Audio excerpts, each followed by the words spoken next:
Kelly, did I ever tell the story about the hot sauce on this show? No. I don't. Maybe I should. Mav, did I tell Maverick? I probably shouldn't. But anyway, it's too much. Yeah, it's too much, right? It's too much. Gross. It's way too much for you guys. But all right, so Marcos, you're here with family, bro. No, look, I don't. It's this one. I'll tell you by ourselves after. Yeah. No, I love the audience is like, I Let want to us know hear in the it. chat if you really want to know. Yeah, if, like, subscribe, and let us know in the chat. Mention in the chat. I want to see some people mentioning. If you really want to hear this story, I'll say it, but I'll say it at the end. But anyway. Type number 2.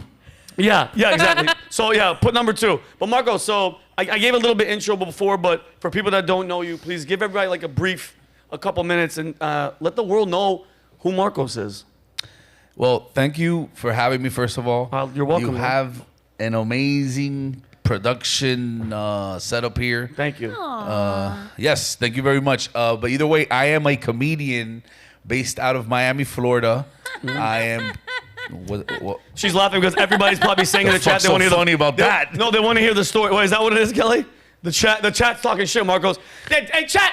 Just wait a minute. My boy's trying to explain himself. So, comedian, born and raised in Miami. No, but let's address this. What? She completely started losing she lost her shit when I said Miami, Florida. I was trying to be funny. This is why I'm not a comedian. What were you laughing about? I was laughing Okay. because he said he was a comedian, so I was encouraging him. Oh, I got you. Okay. Well, hey. It sounded like you were laughing Christy at laughed. me being from Miami. No, Christy. All right. Christy got Chrissy it. got it. Okay, so back to Marcos.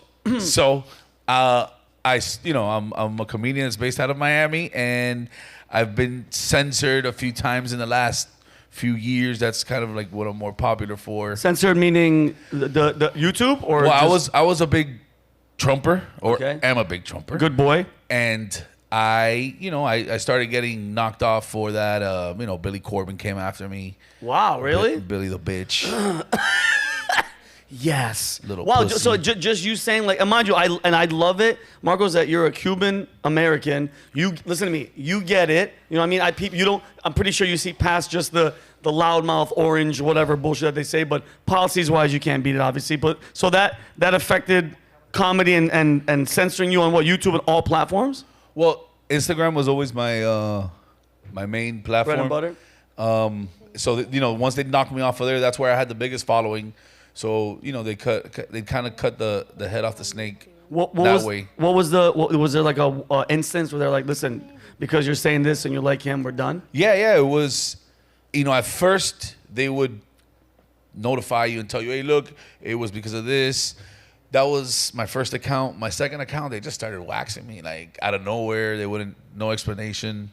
That's fucking, dude. That's why I left LA, because I was in the heart of the whole everything, the Trump, the Rush collusion. I lost friends over this shit. You might as well be in Portland. No, 100%, bro. I went on stage and I said, dude, the joke was hilarious. 4 people, I'm talking about, died laughing, and they were just like you can't even. It's like I was praising Hitler. Like that's what it felt like. You'll get run out of that city if you're not in cahoots with their 100%. with their beliefs. But you know I realized too, though, it's not gonna happen, and there's still, those brainwashed people are still there, but it's slowly like Biden is messing up so bad, bro, that the people that I never thought, they're finally like, okay, I could see where I'm like, you gotta admit that you guys wanted this, you got exactly what the hell you asked for. You asked for it, you got it. Now what? You're still talking about this guy? No, absolutely. And listen, being from the comedy side, I'm sure you've seen it as well.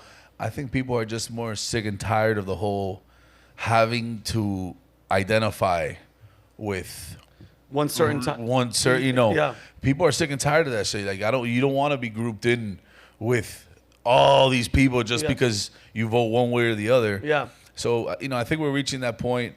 It's become a lot more lax. Thank God. You're able to express yourself. I also think that Instagram charging for a blue check now is kind of like a sign that they're losing 100% membership. Yeah, so they had to fucking reel it back in terms of how much they were gonna censor people. I agree, because people are just like, hey, fuck this. Well, I'll go somewhere else. Yeah, and they felt it. That's why they did that blue check mark. Good. I agree 100%. I think comedy it's comedy. Everything that we say, we think in joke, bro. And it's like if you're gonna take somebody off for just words, it took a horrible turn, bro. Comedy, and now that I feel so, you haven't been. When's the last time they did this? Almost a year, more than a year now. So now you're good. But what do you think? Like, just Trump's coming back. It looks like. Well, listen, I've discussed this a lot. They made me a better comedian for it. Oh, great. Because I've had to structure my comedy now in ways that I never even, conceptualized, because I'm trying to avoid. Wow, you have to back like Yeah, because I'm I'm not trying to set off any fucking red flags. Yeah, of course. So I still get my point across, but they've forced me to figure out other avenues, which has broadened my comedy game. So it's a blessing in Thank you. disguise. Yeah, thank I you. appreciate it, Thank you, man. haters and censor assholes.